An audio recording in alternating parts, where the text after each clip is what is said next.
everyone. Good morning, all of you, especially my dear and loving students. I hope you're well and sound at your home with your loving one in this COVID 19.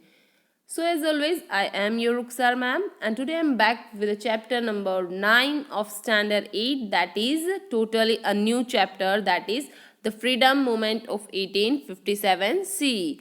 So, dear student, as you all know, this chapter is from the history portion of your book. So, today we are going to study about history. Okay, so without taking much more time, let's start the topic. Nationalism emerged in India due to not only the arrival of Europeans but also their behavior and the policies. Now the nationalism यानी कि जो राष्ट्रीयता की भावना India में फैल गई थी वो किस चीज़ की वजह से, सिर्फ और सिर्फ यूरोपियंस के भारत में आने की वजह से नहीं, लेकिन उसकी वजह और भी दो चीज़ें थी. एक तो यूरोपियंस लोगों का बिहेवियर यानी कि उनका जो स्वभाव इंडियंस के प्रति था, और दूसरा उनकी जो पॉलिसीज़ थी वो डिफरेंट पॉलिसीज़ लेकर आ रहे थे. उसकी वजह से इंडिया में क्या फैल गया, नेशनलिज्म एमर्ज हो गया. ठीक है. An important event happen in India in the year 1857 CE. India में बहुत ही इम्पोर्टेंट, बहुत ही मुख्य घटना हुई. कब हुई? 1857 CE में इंडिया में. ठीक है.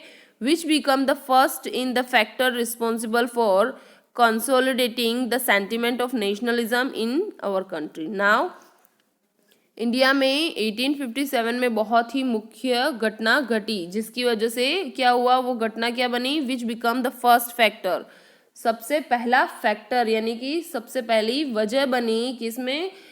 इंडिया में जो सेंटिमेंट आए थे इंडियन पीपल्स में, जो नेशनलिज्म के सेंटिमेंट यानी कि जो भावना आई थी उसको मजबूत करने में सबसे पहला फैक्टर कौन सा रिस्पॉन्सिबल रहा?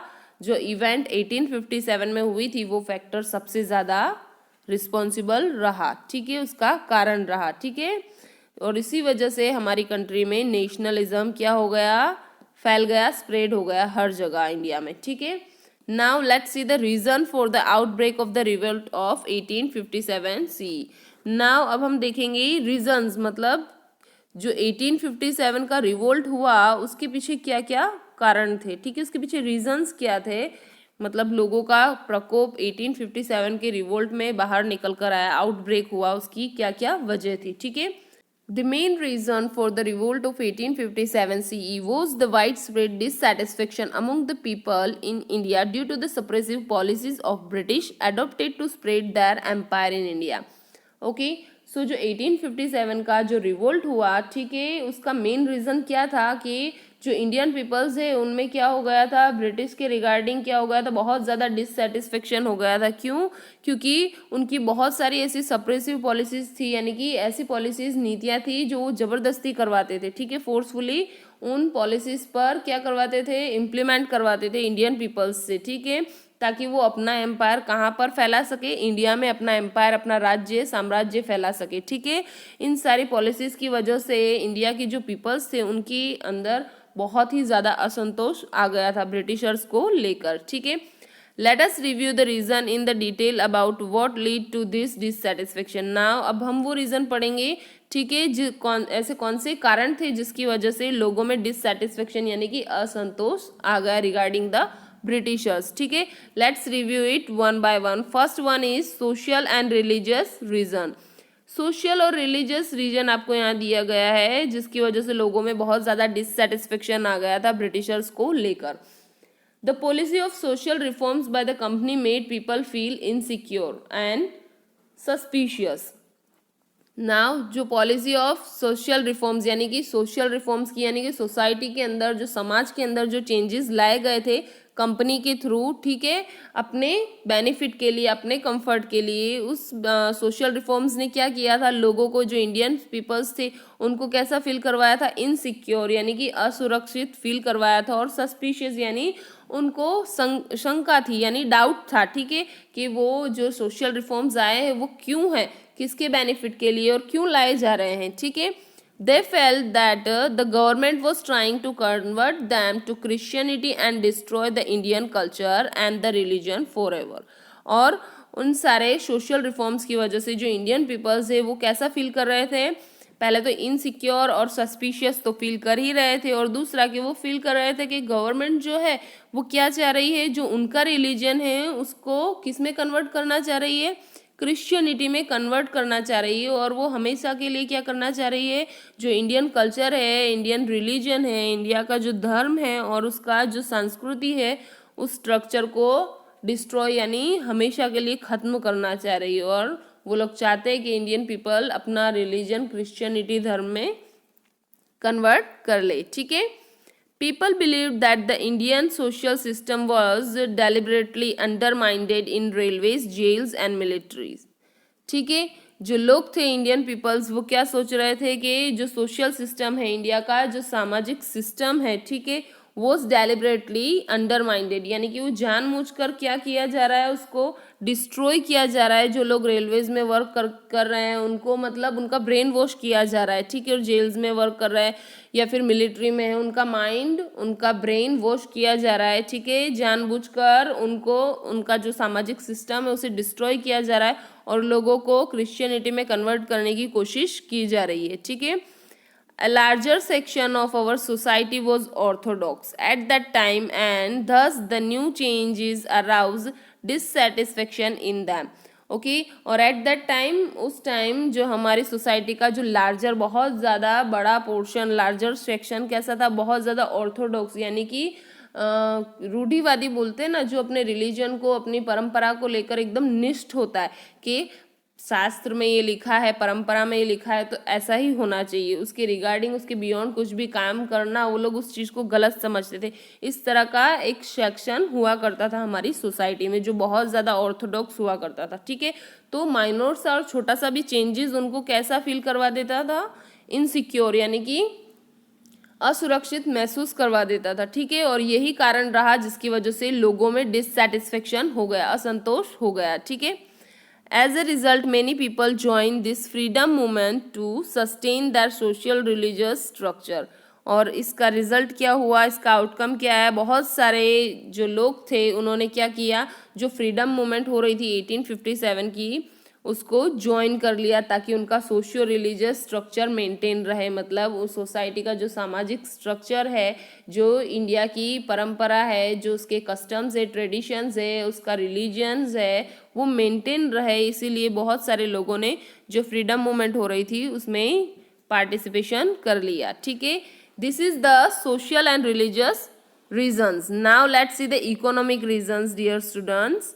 What was the economic reasons? The aim of Britishers was to bring prosperity to England at the cost of India. Now जो ब्रिटिशर्स थे उनका मुख्य हेतु यानी कि उनका जो एम था, मेन एम, वो क्या था, वो किसी भी cost per, at any cost, England को प्रॉस्परस बनाना चाह रहे थे। ठीक है, और वो कॉस्ट कौन सा था, इंडिया के कॉस्ट पे, यानी कि वो जितनी भी इंडिया में प्रॉस्पेरिटी थी वो यहाँ से ले जाकर इंग्लैंड को प्रॉस्परस यानी कि समृद्ध बनाने की कोशिश कर रहे थे। ठीक है, as a result most of the section of Indian society become impoverished, यानी कि क्या हो गया था एज अ रिजल्ट, और इस चीज़ का रिजल्ट, इस चीज़ का आउटकम क्या आया था कि जो इंडियन सोसाइटी के बहुत सारे ऐसे सेक्शंस थे सोसाइटी के जो इम्पोरिश्ड यानी गरीब होते जा रहे थे। ठीक है, the landlords and the peasants having lost their lands participated in the revolt, यानी कि जो लैंडलॉर्ड्स यानी कि जो जमींदार है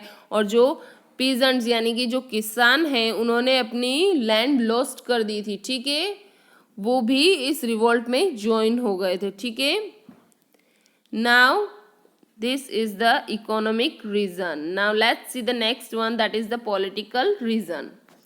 Political reason, the East India Company acquired the Deewani rights, यानी कि ईस्ट इंडिया कंपनी को क्या मिल गया था, दीवानी राइट्स, जो होता है कि right to collect revenue, revenue collect करने का राइट किसको मिल गया था, ईस्ट इंडिया कंपनी को। ठीक है, as a result of their victory in battle of Buxar. ठीक है, इन 1764 CE उनको दीवानी राइट क्यों मिला था, एज ए रिजल्ट, क्योंकि वो जो बैटल हुई थी बुक्सार की 1764 में, उसमें वो लोग जीत गए थे, इसीलिए उन्हें कौन सा राइट मिल गया था, ईस्ट इंडिया कंपनी को दीवानी राइट, जिसमें वो रेवेन्यू कलेक्ट कर सकते हैं। ठीक है, इंडियन पीपल से। This was followed by an aggressive policy of expansion with the help of subsidiary alliance, doctrine of lapse, policy of annexation, and mere diplomacy. Now, this was followed by, और ये चीज़ जो है मतलब revenue collect करने की ये सारी चीज़ें फॉलोड हो रही थी बाय द एग्रेसिव पॉलिसी की, यानी कि जो आक्रामक पॉलिसी नीतियाँ होती है उसके थ्रू फॉलो हो रही थी, ठीक है, ताकि ब्रिटिश लोग क्या कर सके, अपना एम्पायर एक्सपांड कर सके, ठीक है, उनके एम्पायर को एक्सपांशन कर सके, ठीक है, थ्रू द हेल्प ऑफ, और उसके लिए उस एक्सपांशन के लिए वो बहुत अलग अलग अपनी पॉलिसीज लेकर आए जिनका नाम था subsidiary alliance, doctrine of lapse, policy of annexation and mayor diplomacy. इतनी सारी एग्रेसिव पॉलिसीज वो लेकर आए ताकि उनका एम्पायर इंडिया में जो क्या हो, एक्सपांड हो जाए, ठीक है, फैल जाए। Rani Lakshmibai of Jhansi and Raja Kunwar Singh of Bihar who were among the few of victims of this policies. Now ये जो दो कैरेक्टर के नाम आपको दिए हैं, रानी लक्ष्मीबाई ऑफ झांसी, रानी लक्ष्मीबाई ऑफ झांसी आप सभी जानते होंगे, ठीक है, and the Raja Kunwar Singh of Bihar, Bihar के जो राजा थे कुंवर सिंह, ठीक है, ये दोनों उन फ्यू विक्टिम्स में से थे, उन फ्यू विक्टिम्स में जो इन पॉलिसीज का शिकार बने हैं, उन विक्टिम्स में से थे जिनके ऊपर ये पॉलिसीज बीत चुकी है, ठीक है, यानी कि उनके साथ पॉलिसीज उन पर अप्लाई की गई है, ऐसे दो विक्टिम्स थे, ठीक है। उन्होंने भी क्या किया, join the revolt to regain their territories, उन्होंने भी जो 1857 का रिवोल्ट होने वाला था, ठीक है, उसको ज्वाइन कर लिया अपनी टेरिटरीज यानी कि अपने प्रदेशों को वापस हासिल करने के लिए, ठीक है। Landlords and peasant who had lost their lands to join the revolt, और ऐसे जमींदार और जो पीजेंट यानी कि जो किसान थे उन्होंने भी क्या किया, रिवोल्ट को ज्वाइन कर लिया ताकि वो लोग क्या कर सके, अपनी जो लैंड गई है, लॉस्ट हुई है, वो वापस पा सके, ठीक है। Now the next reason that is military reason. Okay dear student, let's see the military reason. What is the military reason? The number of British officers and soldiers was very less in a vast country like India. Okay, so the number of the British officers यानी कि जो British officers है और the soldier was very less in the vast country like India. अभी जो Europeans है यानी कि जो ब्रिटिशर्स है इंडिया में आए थे ट्रेड के बहाने से, ठीक है, और धीरे धीरे वो पॉलिटिकल स्ट्रक्चर गेन करते जा रहे थे हमारे इंडिया में, ठीक है, तो वो सबकी सब क्या है, the number of British officers, यहाँ पर सारे के सारे यूरोपियंस और ब्रिटिशर्स नहीं आ गए थे, ठीक है, यहाँ पे जो नंबर ऑफ ब्रिटिश ऑफिसर्स और सोल्जर्स थे वो बहुत कम थे क्योंकि इंडिया एक बहुत ज़्यादा वास्ट कंट्री है, बहुत बड़ी कंट्री है, ठीक है, तो ब्रिटिश ऑफिसर्स और सोल्जर्स वो बहुत कम थे इंडिया के कंपैरिजन में, ठीक है, उसको कंट्रोल कर सके इतने ब्रिटिशर्स यहाँ नहीं थे, ठीक है।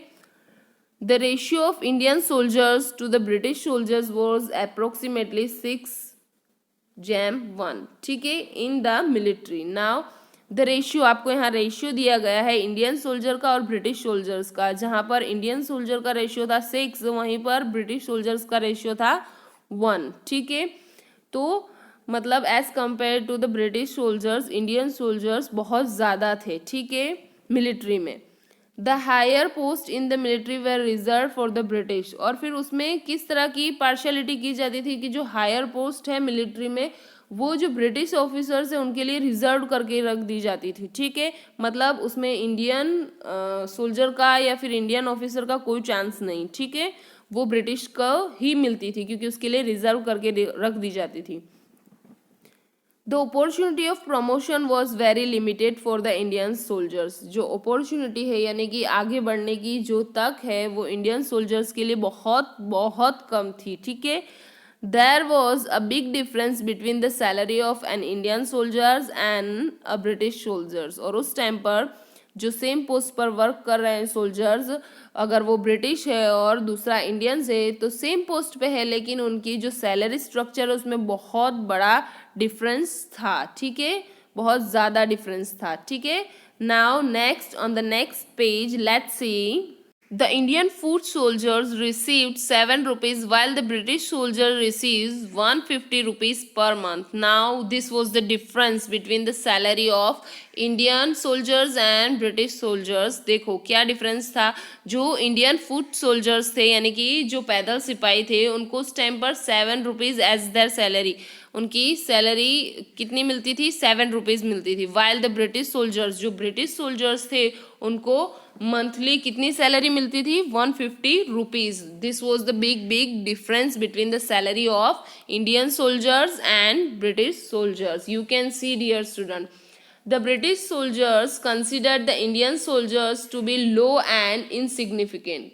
यानी कि जो ब्रिटिश सोल्जर्स थे वो इंडियन सोल्जर्स को कैसा मानते थे, लो, यानी कि नीच, और इनसिग्निफिकेंट यानी कि तुच्छ, यानी कि वो कुछ नहीं है, उनमें कुछ कैपेबिलिटीज़ नहीं है, ठीक है, किसी चीज़ के लायक नहीं है, इस तरह का वो लोग कंसिडर करते थे इंडियन सोल्जर्स को, ठीक है.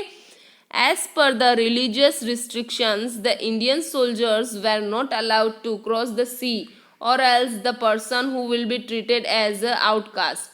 यानी कि due to the religious restriction, यानी कि इंडिया में जो रिलीजियस रिस्ट्रिक्शन यानी कि जो धार्मिक बंधारण यानी कि रिस्ट्रिक्शन है, यानी कि जिस चीज़ को वो ओवरकम नहीं कर सकते, ठीक है, जैसे कि the Indian soldiers were not allowed to cross the सी.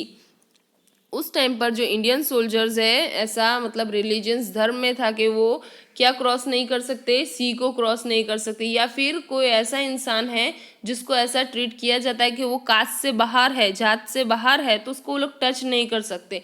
ऐसा माना जाता था कि ऐसा करने से वो लोग अपवित्र हो जाते हैं, ठीक है. So this was the religious restriction of Indian soldiers, ठीक है. इन सारे रिस्ट्रिक्शन की वजह से वो इंडियन सोल्जर्स को ब्रिटिश सोल्जर्स कैसा मानते थे कि उनमें कोई कैपेबिलिटीज़ नहीं है, ठीक है, और ना ही उनमें कुछ करने की क्षमता है, ठीक है, उनको नीच और तुच्छ मानते थे, ठीक है. Despite this customs the Indian soldiers were compelled to cross the sea in order to fight battles for the British. Now despite this customs, now ये customs होने के बावजूद, ये रीति रिवाज होने के बावजूद जो इंडियन सोल्जर्स है उनको क्या किया जाता था, मजबूर किया जाता था, ज़बरदस्ती उनको फोर्स किया जाता था कि वो लोग क्या करें, सी को क्रॉस करें, समुद्र को क्रॉस करें और वहाँ जाकर क्या करें, फाइट बैटल्स, जो युद्ध हो रहा है वो लड़े, किसके लिए, ब्रिटिश लोगों के लिए, ठीक है. ब्रिटिश लोग ये जानते थे कि there was a religious restriction, धार्मिक रिस्ट्रिक्शन है इंडियन सोल्जर्स का, फिर भी उनको क्या किया जाता, कंपेल्ड किया जाता था टू क्रॉस द सी, उनको मजबूर किया जाता था कि वो सी क्रॉस करे और वहाँ जाकर ब्रिटिशर्स के लिए बैटल लड़े, ठीक है. Thus, like other Indians, the soldiers too felt that their religion was at stake. और इसी तरह से thus like other Indians, दूसरे इंडियंस जिस तरह से सोच रहे थे, ठीक है, उसी तरह से सोल्जर्स को भी अब ऐसा लगने लगा था कि जो इंडियन रिलीजन है यानी कि इंडिया का जो धर्म है वो कैसा है, स्टेक यानी कि खतरे में है और दाव पर लगा है, ठीक है. The soldiers being a part of Indian society share the same sentiment of grief, suspicions and anger as other did. Now being a part of Indian society, अब वो सोल्जर्स जो थे इंडियन सोल्जर्स वो भी सोसाइटी का एक part थे, Indian society का एक हिस्सा थे, ठीक है. शेयर द सेम सेंटिमेंट, इसीलिए उनमें भी सेम सेंटिमेंट यानी ऐसी भावना आई, ग्रीफ यानी दुख की भावना और सस्पिशियंस यानी कि शंका की भावना आई, वो सिक्योर नहीं थे, ठीक है, और उन्हें कभी कभी गुस्सा भी आता था जिस तरह से दूसरे लोग दूसरे इंडियंस करते थे उस तरह से, ठीक है. Even they are working under the British, ठीक है, फिर भी उन्हें गुस्सा आता था और दुख होता था और कभी कभी इनसिक्योर भी फील होता था, ठीक है. This was the reason. Now let's see the immediate reason, ठीक है. इमीडिएट रीज़न क्या था जिसकी वजह से 1857 का रिवोल्ट आउटब्रेक हो गया, ठीक है dear student. There were various reasons for the rising anger and discontentment among the people toward the British rule, ठीक है. There were various reasons, बहुत सारे reasons थे जिसकी वजह से लोगों का, जो इंडियन पीपल्स है उनका गुस्सा बहुत बढ़ता जा रहा था और दूसरा कि उनमें क्या होता जा रहा था, डिसकंटेंटमेंट यानी कि असंतोष आता जा रहा था, ठीक है, डिससेटिस्फाइड हो रहे थे, ठीक है, among the people toward the British rule, यानी कि ब्रिटिश रूल जो चल रहा है उसके रिगार्डिंग लोगों को बहुत ज़्यादा गुस्सा आ रहा था और दूसरा कि वो लोग बहुत डिससेटिस्फाइड हो रहे थे, ठीक है. अब किसी भी इंडियन को ब्रिटिश रूल में और ब्रिटिशर्स में यकीन नहीं रहा था, ठीक है। In January 1857, a new rifle and field rifle was introduced in Indian Army. ठीक है, नाउ क्या हो रहा है? In January 1857 में a new rifle, एक न्यू राइफल इंट्रोड्यूस की गई जिसका नाम था एनफील्ड राइफल, ठीक है। कहाँ पर इंट्रोड्यूस की गई? इंडियन आर्मी में, ठीक है। द कार्टिज यानी कि उसका जो कार्टिज यानी कि जो उसका कारतूस होता है वो, ठीक है।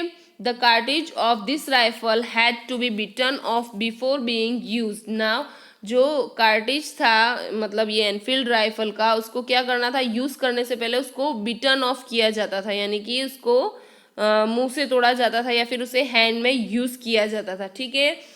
This cartridge was greased with the fat of cow and pig. और ये कार्टेज किससे बना हुआ होता था?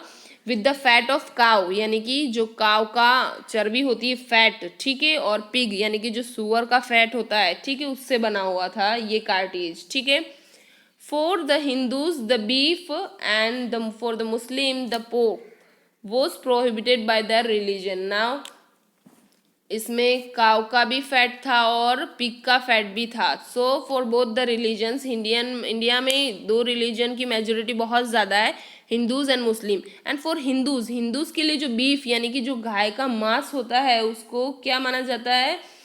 उसको मतलब उसको हाथ लगाना और उसको छूना, उससे क्या माना जाता है? उसे पाप माना जाता है। और जो मुस्लिम्स है उनमें जो पोक यानी कि जो सुअर होता है उसके मांस को टच करना और उसको हाथ लगाना, उसको क्या माना जाता है? पाप माना जाता है, ठीक है। That was not in their religion. Hindu और मुस्लिम के रिलीजन में ये चीज़ अपवित्र मानी जाती है, ठीक है। Hence they felt that the British were deliberately trying to dissanctify their religion, यानी कि और इसी की वजह से उनको क्या फील हो रहा था? जो इंडियन सोल्जर्स है उन्हें ऐसा फील हो रहा था कि जो ब्रिटिशर्स है जानबूझकर क्या कर रहे हैं? उनके रिलीजियस को क्या कर रहे हैं? यानी अपवित्र करने की कोशिश कर रहे हैं, ठीक है। The response to their complaints in the same regards was not satisfactory. और जब उन्होंने कंप्लेन की तो उनकी कंप्लेन का जो रिस्पॉन्स आया वो उनको सेटिस्फाई कर सके ऐसा रिस्पॉन्स नहीं आया, ठीक है। Hence the 19th battalion of Barrackpore was the first to refuse the use of cartridge, यानी कि और क्या हुआ? उनकी कंप्लेंट्स का जो रिस्पॉन्स है सही से नहीं आया तो उसका रिजल्ट क्या आया? जो 19th बैटालियन यानी कि जो 19th बैटालियन की जो आर्मी होती है, ठीक है, बैरकपुर की 19th बैटालियन आर्मी जो थी उसने क्या किया? सबसे पहली थी जिसने क्या रिफ्यूज़ किया? इस कार्टेज का यूज़ करना से मना कर दिया कि हम इस कार्टेज का यूज़ नहीं करेंगे, ठीक है। वो फर्स्ट थी 19 बैटालियन बैरकपुर की, जो फर्स्ट थी जिन्होंने रिफ्यूज़ किया था कार्टेज का इस्तेमाल करने से मना कर दिया था, ठीक है। और उसका आउटकम क्या आया था? As a result the entire battalion, यानी कि उसका रिजल्ट ऐसा आया था कि जितने भी बैटालियंस थे सब ने रिफ्यूज़ कर दिया था कि वो इस कार्टेज का यूज़ नहीं करेंगे, ठीक है, और ब्रिटिश रूल्स को तोड़ दिया था, ठीक है। So dear student, this was the reason for the immediate outbreak of the revolt of 1857. I hope you are clear about the reasons through my explanation. Now the next topic is planning of the revolt and Mangal Pandey. Now this topic we are going to clear in my part 2 video. For that you have to wait for my part 2 video. So keep watching, stay home, stay safe. Thank you all of you.